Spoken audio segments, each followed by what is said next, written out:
Hey everybody, welcome to American Idol Unaired. I'm your host, Bennett Shear. Mikhail's back with us today, and we've also got our guest. Please welcome from season 18 of American Idol, Jordan Houghton. Hey guys, how are you?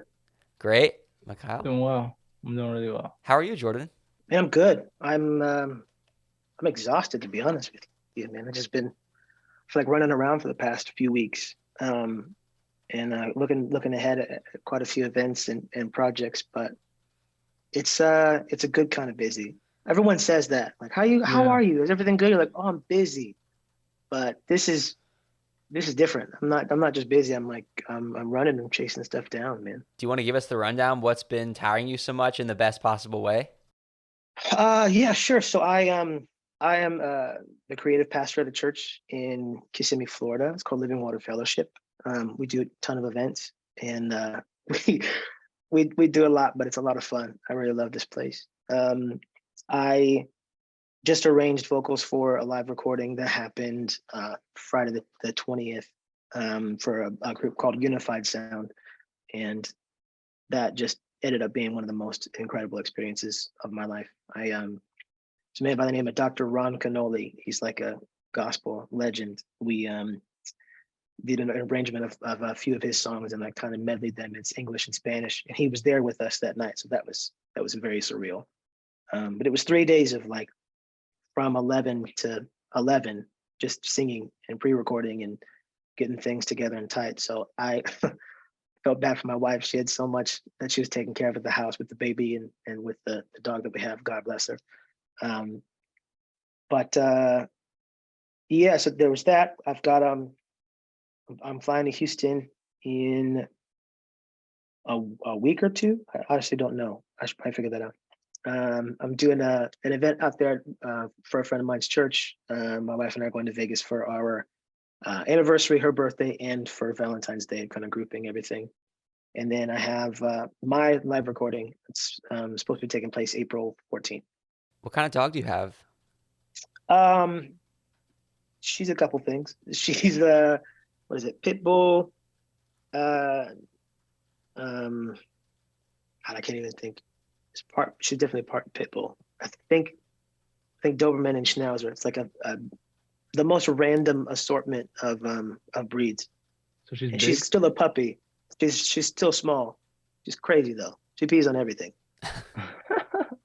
which Oh is man. not preferred. She looked at me in the eyes and peed on my couch the other day. Wow. I Like know put some her paw dogs. up on the arm and then just made it happen. And She I was said, "This like, is my house."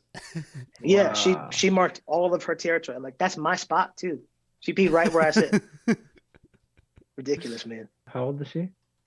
I think she's 4 months old now. How recently did you get her? We got October 31st. October 30th, 31st. One of those two.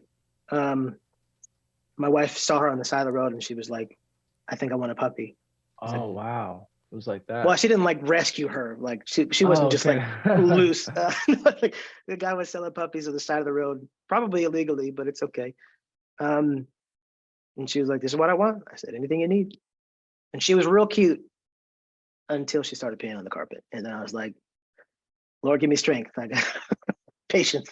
It's kind of cool to sort of start knowing what you're up to now and what you have coming up, because now I'm so interested to hear what the beginning was for you, how you fell into music, and even before you got onto American Idol, there must have been so many steps that you took to get to where you are today and to get to where you were a couple years ago on that show. So if you want to give us the rundown of how you fell into music, that'd be great. Sure. Yeah. If I trail off, I apologize. I have this wonderful thing called ADHD. It's a really really fun mental Same thing. here. But oh good, perfect. Took my meds, but every day is like putting it on shuffle.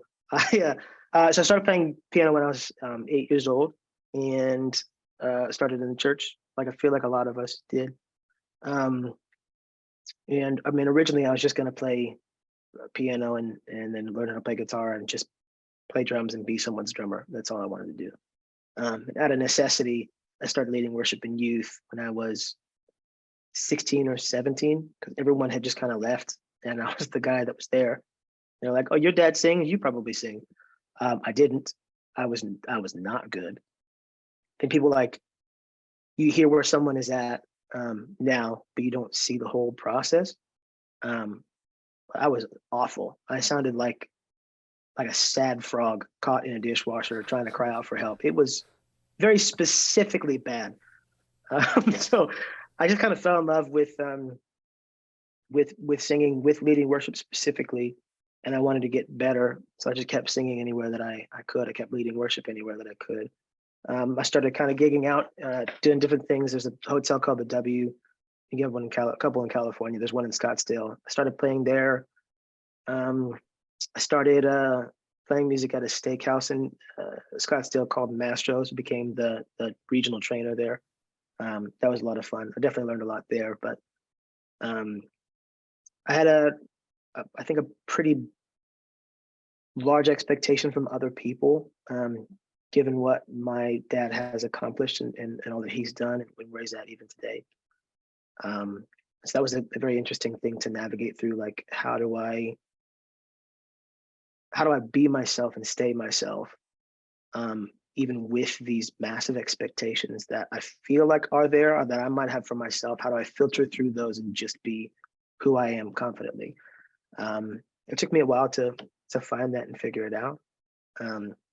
Went through quite a bit of life change. It's a great time and had some tough times, of course, like anybody has. But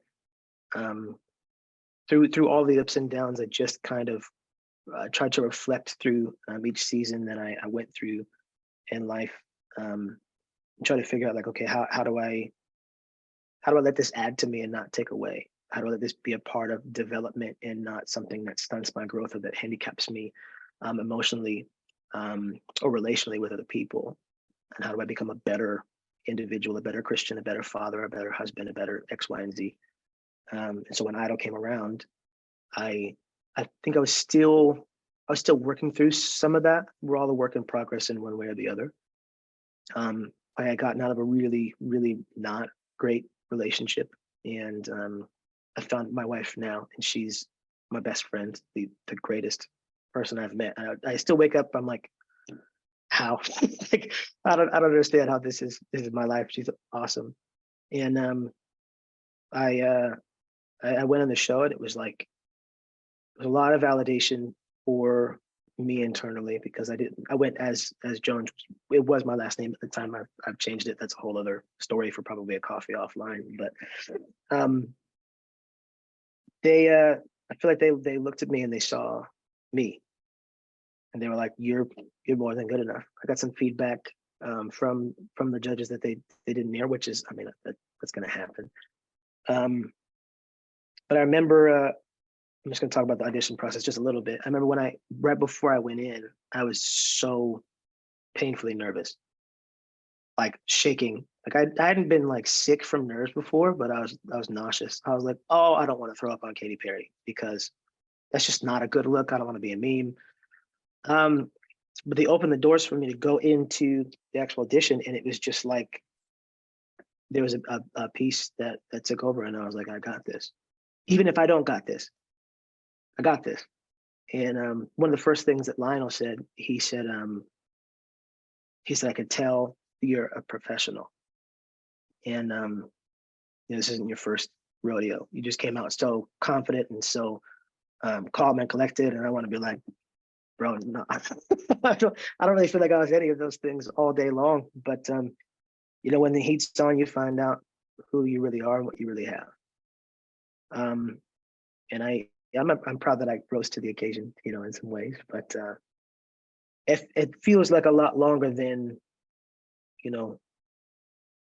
20 years playing music technically from when I was 8, which it feels like a weird resume to throw out there at 29. But it feels longer and it feels shorter in some ways. But I've seen a lot. I've been through a lot, and I'm still here. I'm still sane. I still love life. I love the Lord. I love music. And so it's a matter of like, okay, what's next? And, what do I learn from what happened and how do I get better? So you're talking about how when you started to lead worship, it's almost like you started singing then and practicing singing and doing it in front of other people at that time. What was that like? Because I remember even for me more recently, um, people trying to get me on the worship team and me actually having experience singing, and I was still like, that's terrifying. I don't want to do that. You know what I mean? Yeah, I do. It was nerve-wracking for sure. Um, because it is important. It's not just it's not just another stage. It's not just oh, just go and sing this song and do it well enough. Like there's a responsibility, and for it to be um leading worship, I felt like I was uh I was a little naive. I was a little young, not just in my faith, but like obviously like young, and I had other focuses and other aspirations, and so I felt the weight of the importance of what leading worship was, and I think that that started to change me, and my intentions, and even my approach to everything. Um, but it was eye opening more than anything else. Um, I found pretty quickly what my strengths and weaknesses were and where I needed to grow. And so I would like try to sing these songs that either my dad had wrote or were popular in our church. And I was like, I can't freaking sing that. That's way too high. Or like my range was like this. I had very little to work with. And even my tone was just terrible. And so I was like, I need to, if I'm going to do this, like I find joy in this. Um, I also find growth in this because I don't like big groups of people. I do not like being at the focus of any form of attention, which is why I wanted to be the drummer. I wanted to be behind the scenes, but still driving some of like what's happening. And drummers control the tempo. I fully believe that it lives and dies off of how good the drummer and the singer are. So I'm like, if I can just support in that way and be great, I don't have to be the focus, but I can still help, control the temperature. Um, Obviously, God had other plans, and I started showing gifts in other areas. But it was a lot all at once. So when I started to grow and stretch my range, I would just start singing things that were way outside of it, but like privately, in my car driving, singing Tone, who's a gospel artist at the time. And I was like, this is too much, but I want to learn how he sings that high. I want to figure out how he does runs like that because I couldn't do any. So I wanted to be able to do some fun things with my voice, not to impress anyone, but that to me was like, this is the best that singing can be. And if we're supposed to give our best to the Lord, I want to be able to go beyond and do whatever I can as my own expression. Did that answer your question? I don't know if I went too off the rails. No, no, no, it did. And a follow-up question is like, where was the transition between leading worship and wanting to try out for Idol? Because you just said that you just wanted to be a part of the process. You just wanted to kind of Hmm. stay behind the scenes. But now you're going on a national television show. Hmm. So how did we get Yeah, there? giant shift. I think it's. I mean, I grew up watching American Idol. I grew up watching The Voice. Um, I remember watching Danny Goki, his whole process, and I was like, "That's that dude, man." Like I want to do stuff like that, but I need to overcome my own social anxieties and my own insecurities and my crippling introvertedness to be able to potentially do something like that. But it wasn't until probably a couple few years before I did the show that I was like, oh, I think I'm confident enough in the gift that I have, um, that I can put myself out there and potentially be told no in a vicious way publicly, um, just to say like, okay, I'm going to do this, put myself out there. There was I had a few different jobs in the church and in different churches where I worship leaders and worship pastors are the first thing that people see. Um, and so you kind of can't get away from that. I'd done a couple events with my dad and with New Breed that were uh, they were substantial for me because I started to work with him, but also like a lot of folks in the building. I when I was 18 or 19, I did the event called the Celebration of Christmas at Dream City Church, and there was like 16 performances, and it was thousands and thousands of people. And that was probably one of the bigger markers of like, okay, get over it. Like, you're gonna be all right. You're gonna be in front of people. Like, be okay with it. And so I kind of switched some things instead of like it's me and a big group of people. It's more like I'm at work, but also like I'm where my passion is and where my heart is, and I'm gifted for this. So there's a certain level of confidence that came with that. I think actually ultimately helped me on the show, period. But I did have quite a few moments where I was like fully petrified. I'll tell you this. So our at Hollywood Week, um, I don't know if I told anybody outside of my family this, but um, it people call it Hell Week for I think a couple of reasons. It was the challenges and working with people, and then having to figure out different songs fast. But like, there's a lot of pressure on it. There's cameras, there's interviews, there's celebrities and all that kind of stuff.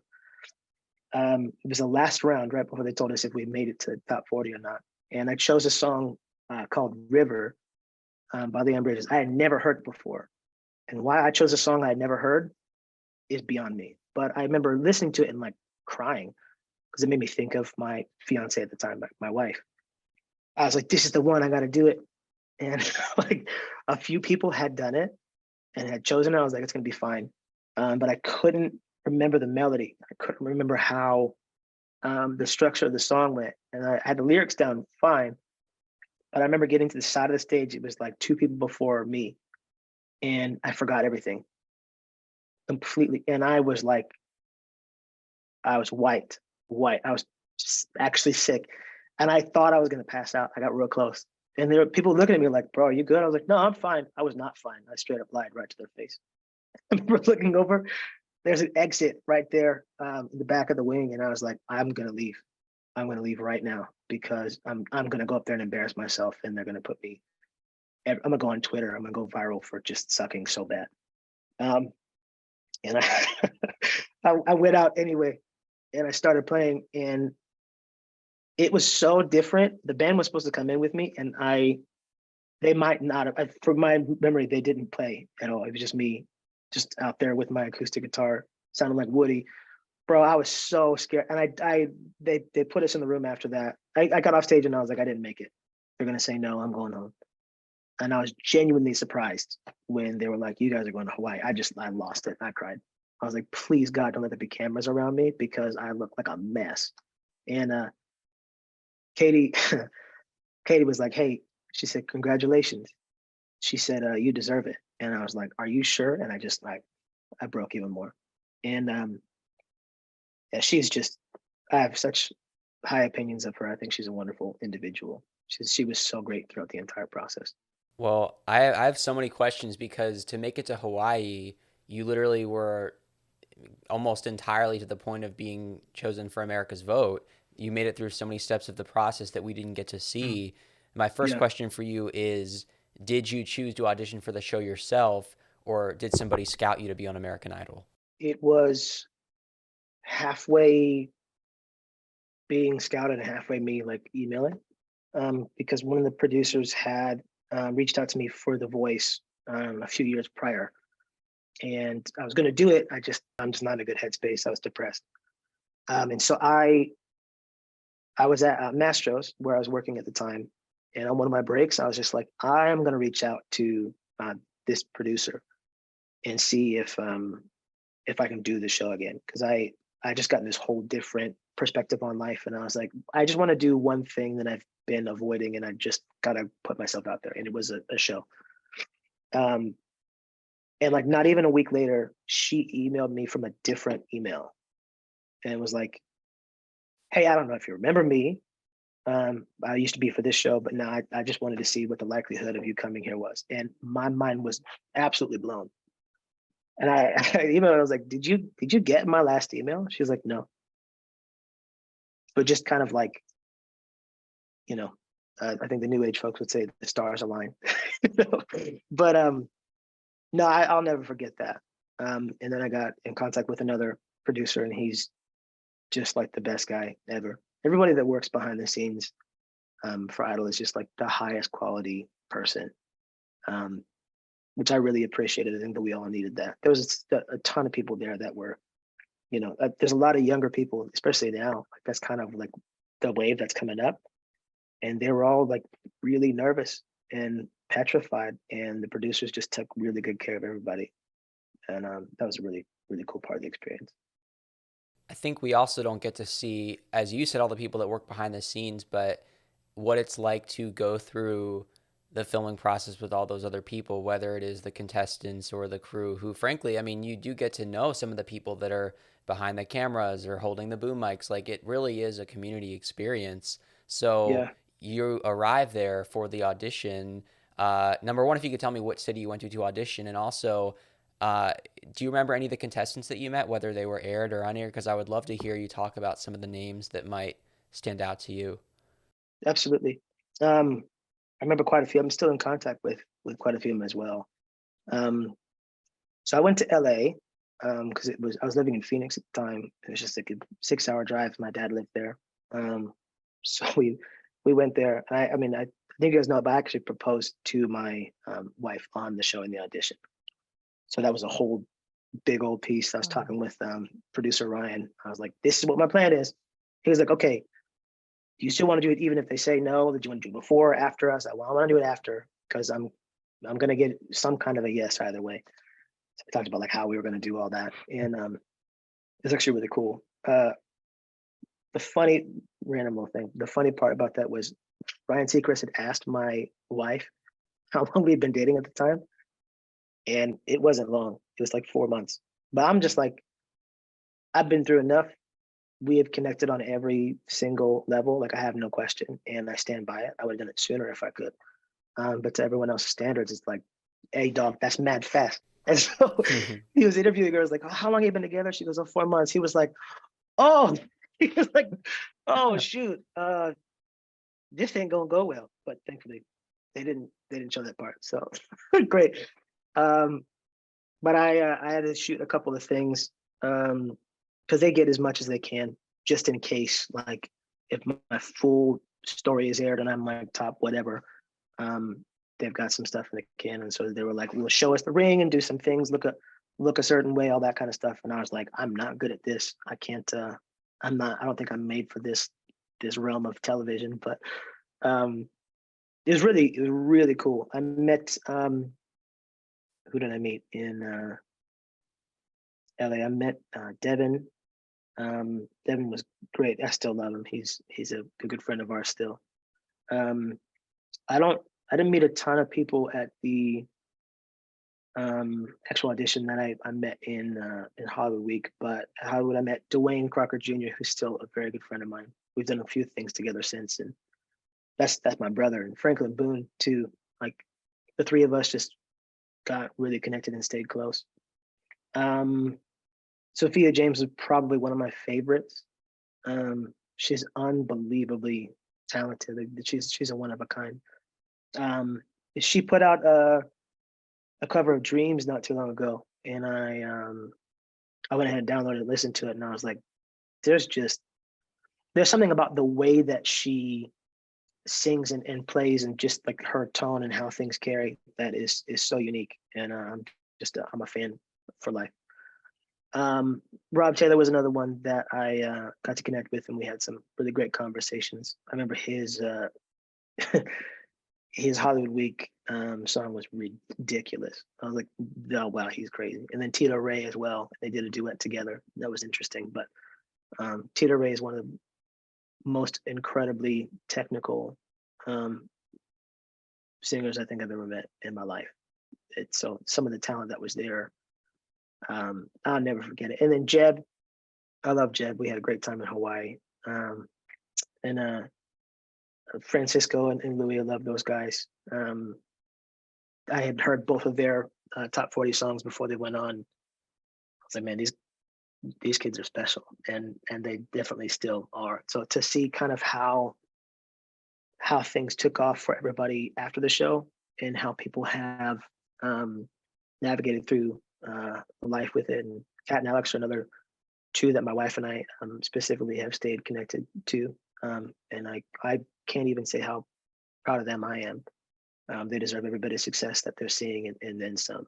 They're talented people, but they're good people. You know. Were they like, I think they sang as a duo. I mean, obviously Hmm. Idol's not a duo competition. I've seen their stuff out there now. Aren't they a duo Yeah, out in the country yeah, scene? yeah. They do like the country and Spanish country as well.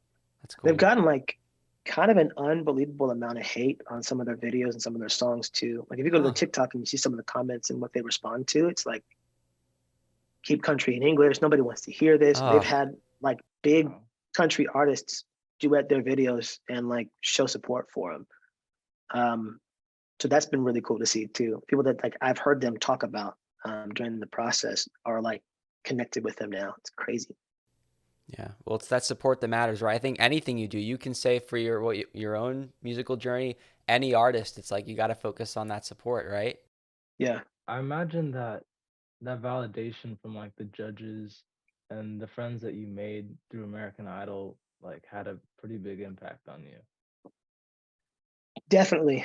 I think I kind of got nervous because when I when I finished my audition, they asked me to sing 2 songs, and I was nervous, and so I sang the first one. And she goes, "Do you have anything else?" I was like, "Oh, yeah," and I think it probably came off like I was like kind of a douche. I was like, "No, no, I'll do whatever you need." I'm nervous, but she's like, "I think I know who you are," and I was like, "Don't do it, don't do it, Katie." She goes, "Because where are you from? Like, how'd you get your start?" I said, "Well, I grew up in church, and my dad's he's a gospel artist." And she goes, "Which one?" I said, "Which church?" And she goes, "No." She said, "Who's your dad?" I said, "His name is Israel." She's like, "Yeah, I know you." Like, she's like, My parents know your dad. Like, they're close with him, and I grew up singing your dad's music." Um, that was actually right before I sang, and so I was like freaking out. I was like, "Oh my gosh, she knows my face." And what I didn't want was for it to be like, "Oh, this kid is only, you know, going on because of his family or whatever." I definitely didn't want that. Um, but then when I finished, she's like, "Well, you sound just like your father." Um, but there's something different, and they were all very very encouraging.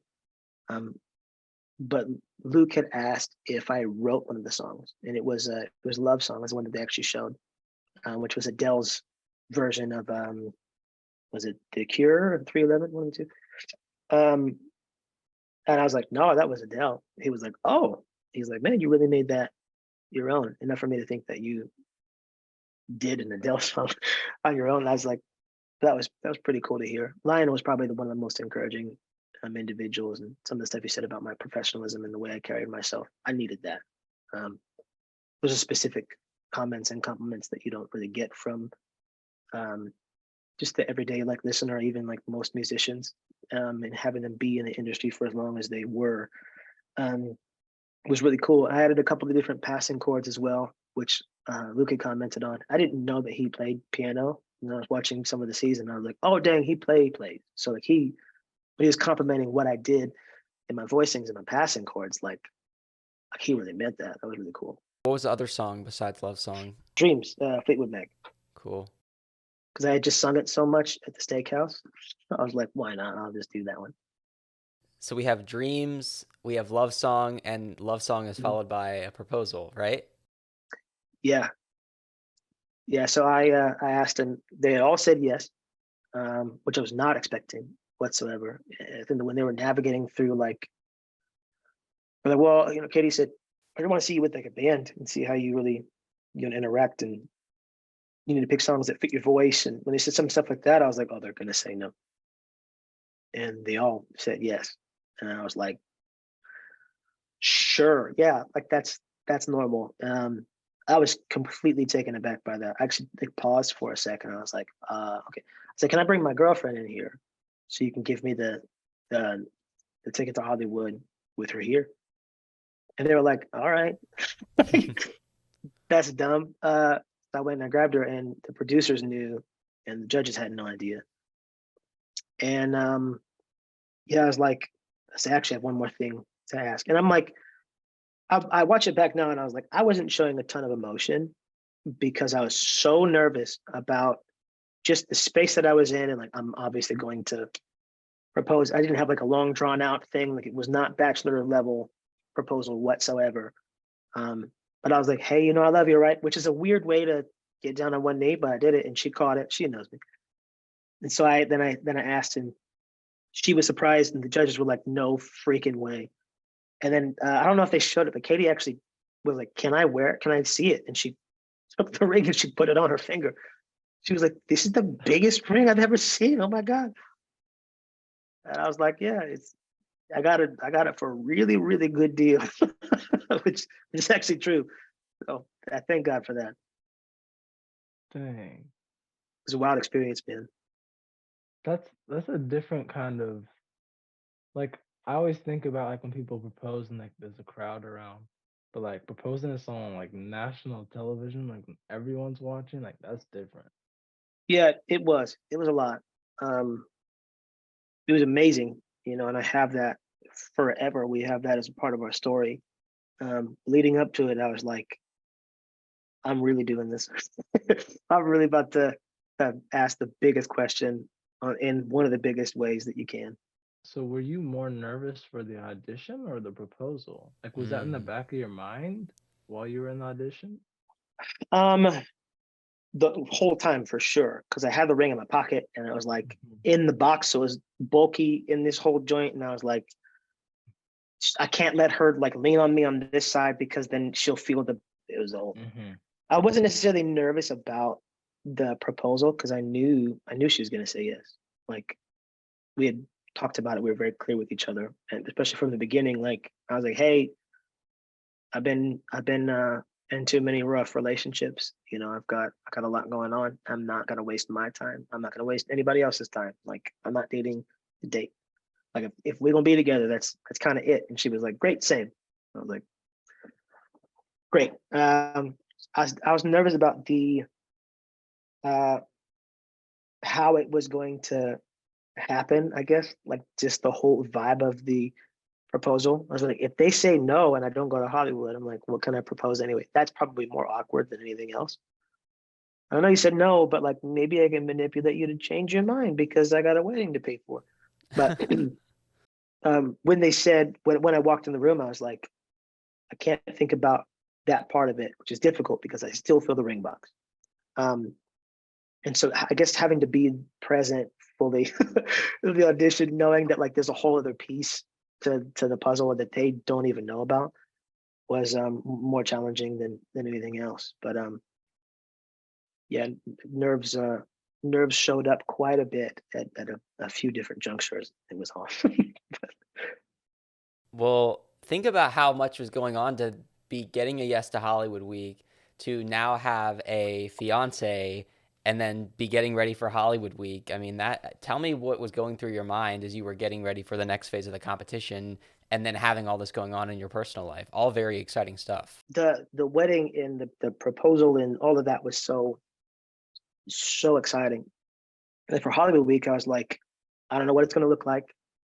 I am I tend to be socially awkward, and so it's going to be just a ton of artists, like all figuring out like who's going to stay with who, and then I gotta like talk to folks, and that for me was like I got to put my head in like every time I'm outside of my room, I'm in work mode. Otherwise, I'm probably going to freak out and have a panic attack because it's just I get very overwhelmed. Um, but I met really great people that week that helped me get through. Um, I didn't mention him yet, but one of the first people that I met at Hollywood Week was Danny LaRota, and I remember hearing him practice, and I was like, "Holy cow!" And then I was like, "Hey, man, it's good to meet you." And he smiled, and I was like, "Why are your teeth so amazing? That's not fair." He's like, "Oh, I'm in dental school. He's a dentist now," and I was like, "That that makes sense. Can I have veneers?" Met him, and then I also haven't mentioned him yet, but Kevin Rogers. I don't know if you guys have spoken to him yet, but he's crazy. He was singing I was walking by and I heard him singing a Demi Lovato song. Stone Cold, is that right? That's one of hers, right? And I think he was singing it in the original key, and I was like, "Who is that?" And we're actually good friends with him and his wife too. Um, he was on The Voice, not this last season, but the season prior, and just did such a great job. Um, but he had like my little pockets of people that I was very, very comfortable with. Mike Champ, Michael Champion. I don't know how far he got. He didn't make it all the way through Hollywood Week, but he's another church kid. all them church kids, we ended up finding each other one way or the other. Um, One thing that I did, I don't know if someone posted about it on Facebook. If I can find it, I'll have to send it to you. But um, it was Mike, my friend Reagan, who had made it to Hollywood, and I had no idea she even auditioned. And then I think Tito was there, Rob was there, Dwayne and Franklin were there. We were just kind of sitting in a circle. And Dwayne looks at me, he's like, "Hey, sing one of your dad's songs." And I was like, "I've been trying to avoid this the entire time, for sure." And so we were just messing around and we sang "Moving Forward," and like half the room came over and started singing it with me, and I was like, "Oh, okay, that's kind of crazy that that many people in that space like knew it like that." Um, and then some of the producers came by with the camera, like, "Can you do another one?" And I was like, I wanted to say no so bad, but I was like, "Don't do it." I was like, "Sure." And Dwayne was like, "Do You Are Good." And I think we just got back from Canada with New Breed, and I was like, I hope I remember how to play it because I didn't even. I think I played a guitar, but I turned it down because I wasn't sure of all the changes. And so I started playing it, and I swear everybody in the room was singing it with us, like Wow. they knew it, and I was blown away. I think that too kind of helped me understand a little bit of the impact that my dad has had. So that was pretty cool. But when I got to Hollywood Week, I feel like a lot of my anxiety was dissipated just by some of the people that I was able to meet and spend time with. Um, and it's again like the producers were just really really great at understanding where people were without having to ask them. Um, so as many things as I was nervous about, and as many things I was anxious and concerned about, it was just a lot of it was dispelled pretty quick, and then new things came up. Were you thrown off at all? I know you said you watched the show before, so I don't know how closely you paid attention to this, but your season was the year that they totally did a 180 and changed the format up with Hollywood Week, where the first major change was the genre challenge, where you had to actually stand in a line based on your genre, and then they like took away group round, made it duets. Did any of that throw you off because they were doing all kinds of changes? It was a welcome change for sure. The genre challenge was easy because like that's it's easier to stay in a lane and then do that well than to just like have a pick of anything and go like, how do I impress them? Like specific challenges I really really really like a lot personally. For my first round I sang "Use Me," which is a song that I had done a ton. God bless you. Thank you. um I uh muted myself. You- no, it was no, I still saw it. That felt powerful. I just Thank you. had to bless you. Thank you. It was good on the mute button too. I was like, man, that's uh so I'd done "Use Me" a ton. Um Leading up to that, it was like one of my favorite songs to do. And I actually now when I do it live, I mix in Led Zeppelin's "Whole Lot of Love" over the top of the same groove, which is something I do a lot. I just wasn't able to do it on the show. Just kind of bummed about because it's like when I play live, when I do something, I never stick to the same set list. I tell my guys these are the songs we're gonna do, but you just kind of have to follow me because I'm gonna move through it. It's the same way I lead worship. It's the same way that I play live. It's just the way that I see music. I like things to feel as engaging and as organic as I possibly can because I want people to remember um, not me, but the moments because it creates something different. And you walk away remembering something. And so I was like, okay, how do I do that here? So I was asking Patrick backstage. I was like, can I? Number one, can I make a joke and say I'm going to sing one song and then not? He's like, think about the audience. Like, if everyone is going to understand it at home, do it. If it's just people in the room, maybe don't. I was going to say I'm going to sing a song called "Friend of God" by Israel. It's one of my dad's like first like really big ones, and I was like, that's going to land for Katie and Lionel, but for the nobody else. But I was like, am I allowed to get people in the audience involved? And he was like, just don't take too much time doing it, but I don't see why not. And so I was like, great. And I remember I was like, they said that they wanted to see me with a band. They wanted to see how I interact with crowds, and I want to be the same person that I am everywhere. And so I came out and I said what song I was going to do. I was like, okay, before I start, can you be my choir? What I asked everyone. I was like, great, here's your part. And I taught them and I showed them where it was, and I went for it. It was a lot of fun actually. And I walked off and I was like, I hope they don't deduct points and hate that because I was a little bit more open. But that was really fun for the genre challenge. And for the duets, I like the idea of a duet more than I like a group. It's having just one person or one or two people that you can find a ton of common ground with and go, this is how we're going to do it. And like, I'm going to let you shine here. Then, I'm going to whatever. It's easier with two than it is with four or five. And it's like, when you do groups, I feel like it's definitely a tougher challenge, and you get to see how each person navigates through it. There's a lot more riding on it. If you got one person in the group that's just off and everybody else is on it, the whole thing looks like trash. There's too many potential variables for me. Like, I look at it like a math problem. Like that one meme of the little old white lady with all the numbers. Like, that's how I would have felt with groups. Like, carry the one and make sure this person doesn't. Dwayne came up to me. He was like, "You and I, let's do this." And I met him right before he did his grandma's hands for his first round, and I was floored. I was like, "This guy is unbelievable. He's definitely going everywhere and then some, but he's so special." We did Unaware. I'm kind of bummed that they didn't show our whole duet because it was great, and not because I think like I'm just so wonderful, but the way that we did it together and the way that our voices matched and how we navigated through everything was fantastic, I thought. We were like one of the last ones to go, and first thing Lionel said was that was the best duet of the night, and it was one of the best things I've seen on the show.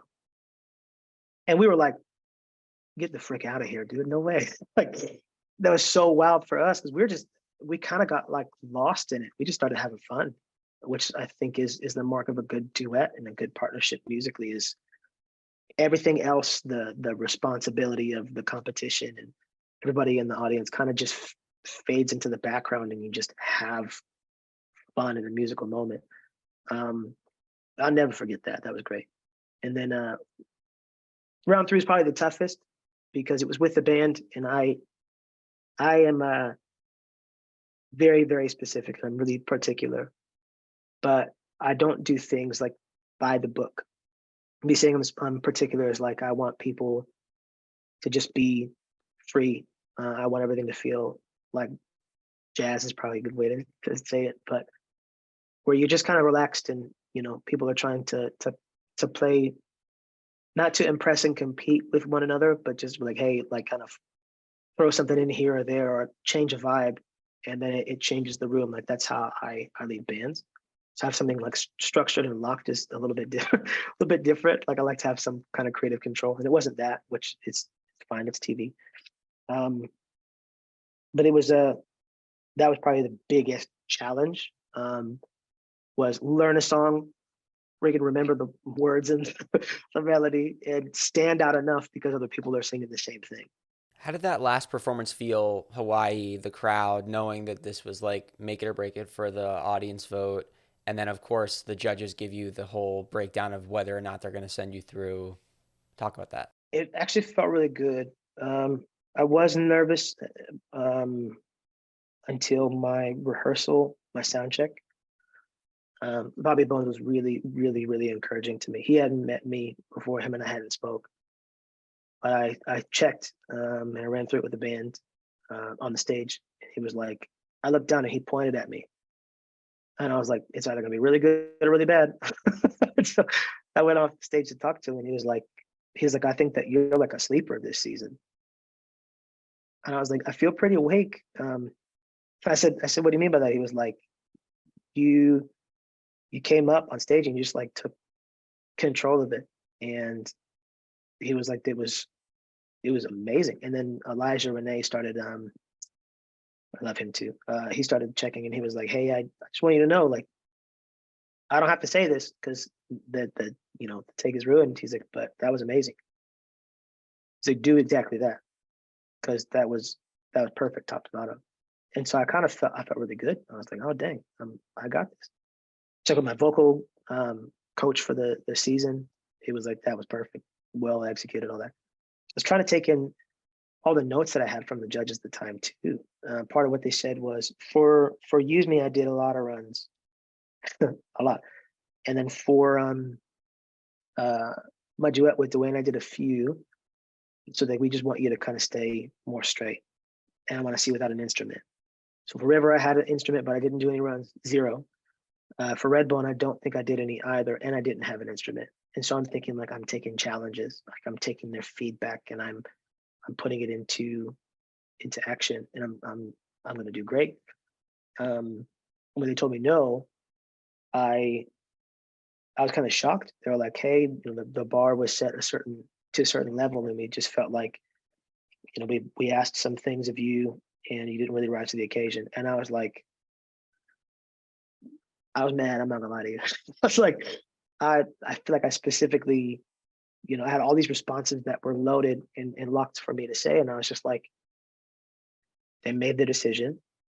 I I'm going to be okay with it. This might hurt now. I might feel a certain way now, but I'm just gonna say thank you and walk off. And that was tough. 'Cause I remember like everybody that I had admired on the show too, that I thought was like the best of the best. They were very encouraging to me. They're like, "You're in our top five. And, we think you're gonna make it to the end. Like, help us when we all get to live." It's just kind of like how we all talk. And then I didn't make it, and they were like,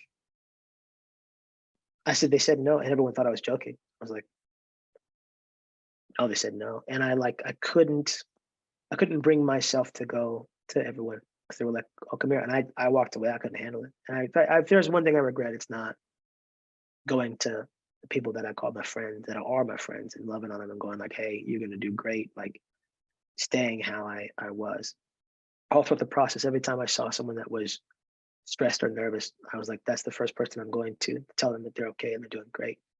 Um, because we need to be that for each other.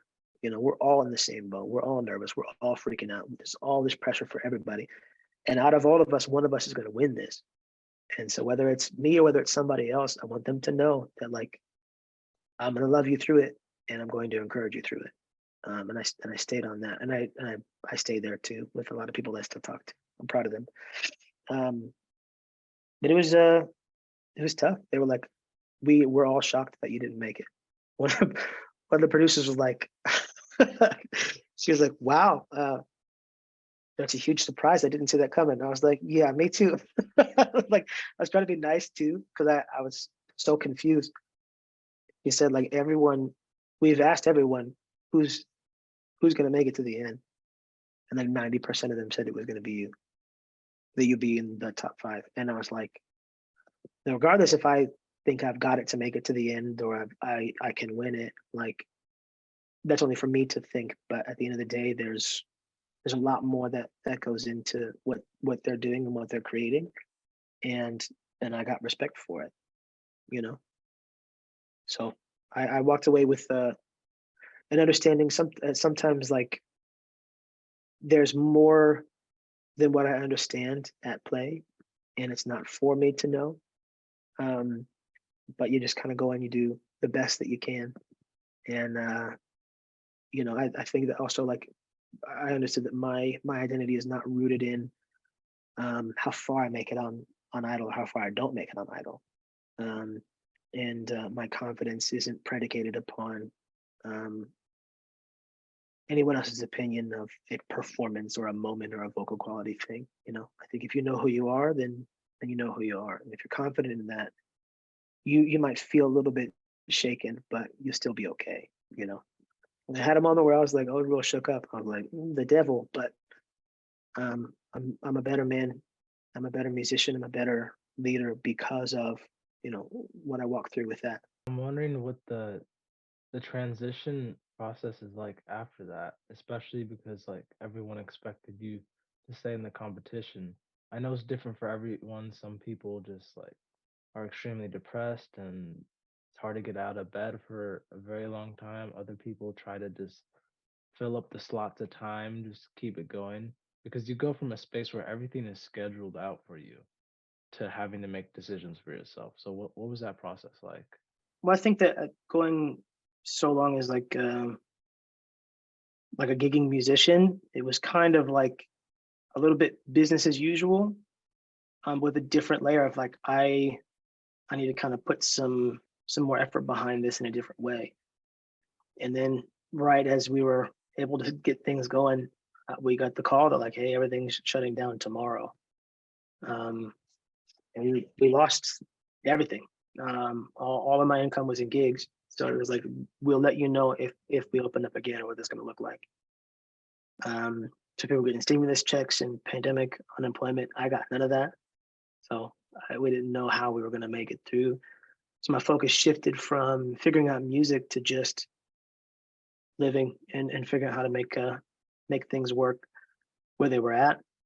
I still I don't really talk about Idol a ton, not because I have anything against it. It was just kind of one of those things that it was there and it was an amazing opportunity. And with the way that my focus changed, my priorities just shifted a bit. I think now with a live recording that I did with Unified Sound, with my live record coming up, it's just it's another part of the resume. You know, hey, I did this and it was fun. But this is where I'm at now. Coming on to do a podcast, called American Idol Unaired. What has it been, 3-4 years since you filmed that? And so to not do something right after, I mean, I don't know if you did a bunch of press interviews at the time, but doing this probably at a time of reflection where so much has changed in your life personally and professionally, and you've been doing so much where, you're blessed to say it almost doesn't really matter whether or not you did that show, because now everything has happened. Yeah. What does it feel like talking about this project, this show that was 3 or 4 years ago? It doesn't feel like it was 3 years ago, which is crazy. But I feel like I definitely have a much clearer understanding of all the good that came from it personally. Mm-hmm. And I mean, I'm thankful to still be connected to so many of the people that I was able to sing alongside of and watch their beginning and see where they're at today, 3 years later. It's the craziest thing. I just feel like the most proud older brother of all these guys, So I think it's I'm grateful for my time on Idol, and I don't think I'd have it any other way, because the way that things are with my life now, and the man that I am and people that I'm connected to now. Like I don't know what would have happened if I made it to top 20 or 10 or 5 or if I won. Like there's no way to know how things would move and things would be. But I wouldn't want to change it. Well, even though we got to see parts of your journey on the show, I think it was really cool to be able to get kind of the full story on this episode. And I feel like it wouldn't be complete if we didn't hear you sing a little something. So I'd love to hear what you've got planned for us. Yeah. So we're coming up on 3 years married, my wife and I, February 20th. So I think I'll do Love Song, because that's our song. That's why I did it for the audition. So I played on acoustic. I haven't played it on guitar in a little while. Oh, I also got a guitar endorsement. It's another thing that happened. I'm a Breed Love artist now. Wow. It was kind of a surprise. I just emailed them. I was like, hey, you looking for more people? And they were like, yeah.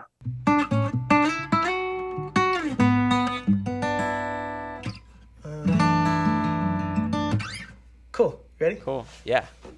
Okay.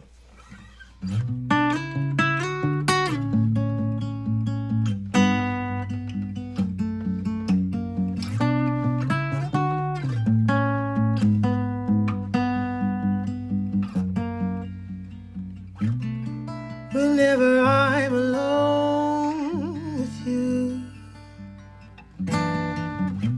you make me feel like I am young again. Whenever I'm alone with you,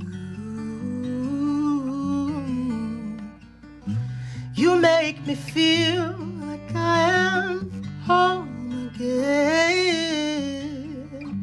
However far away, I will always love you.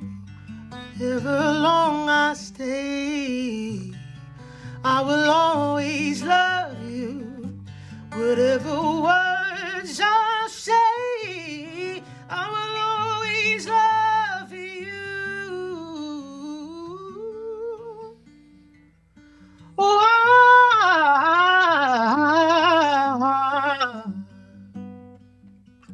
I'll always love, love, love, love, love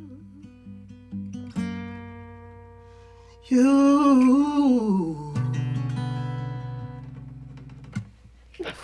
Yeah. You should have What? seen. You should have Oh seen my. the stank face exchange that the two of us just had. You should have seen that. That's the highest compliment that a musician can get. We're gonna be bonded with that, Mikhail. Like, wow. And enough about us, It's bro. it's one thing to have like agility, but to actually have just like great tone too throughout that, like just and there's the clarity in your voice, especially in like even up there. It's like it's soft and it's like it's comforting, but it's so clear. And it's very, very impressive.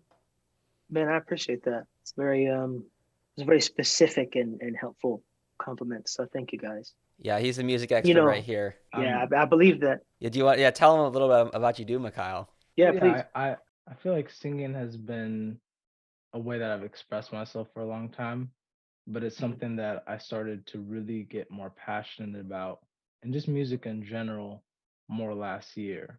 And so I've spent like just a ton of time listening, singing, watching like vocal coach reaction, just trying to understand the voice. And so I appreciate a lot of choices. You know, I love Mhm. I love hearing people's choices. I get so excited over that, like a little kid. Yeah. So that's this was amazing. And I just try to I try to find ways to nurture my creative side, you know? Mhm. Um and that change every season it looks a little bit different. But I just have to say how beautiful it was. I mean, because whether you're playing something that's an original or a cover, it means something to you. That's the song for you and your wife, and I feel your passion when you play it. Mhm. And even if I can't understand the terms as much, I felt and understood what you were saying because it meant so much to you. It vibrates through the screen, and I mean to have that talent and to feel that emotion and to experience that, it was incredible. Man, I appreciate that a lot. I know that's part of my time on Idol with the vocal coach. His name is Nick. He would always say, "Tell the story, like be a storyteller, like make me believe that what you're singing." He's gifted at that. 'Cause he would break down the songs and even the subconscious reason that people chose the songs they chose, and he would like make it clear. I'd never seen anybody do that before, and I was like, "Oh dang!" He's like, "You need to like feel every line and every word that you're singing." Um, that changed my life for sure, because I've always felt the difference between somebody singing something and somebody believing the song that they're singing, whether it's in the church or not.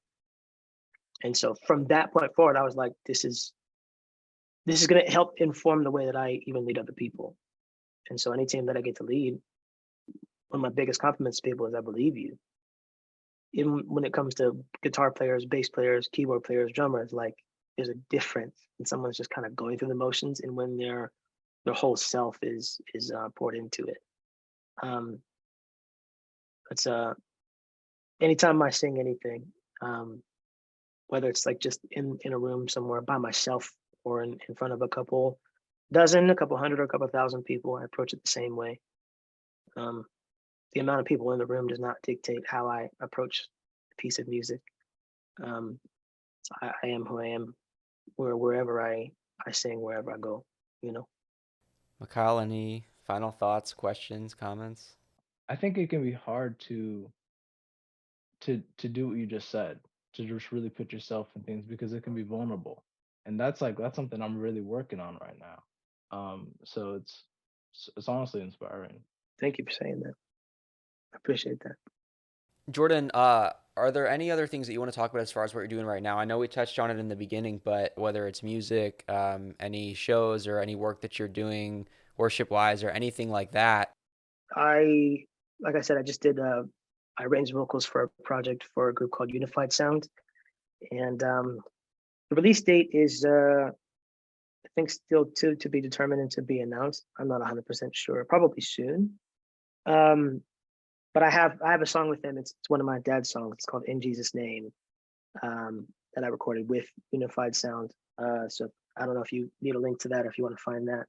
Um, and then when they do release the project, I'll have to shoot it to you. I let a song on that, but I think you guys will appreciate it. Um, my live recording is set to be April 14th.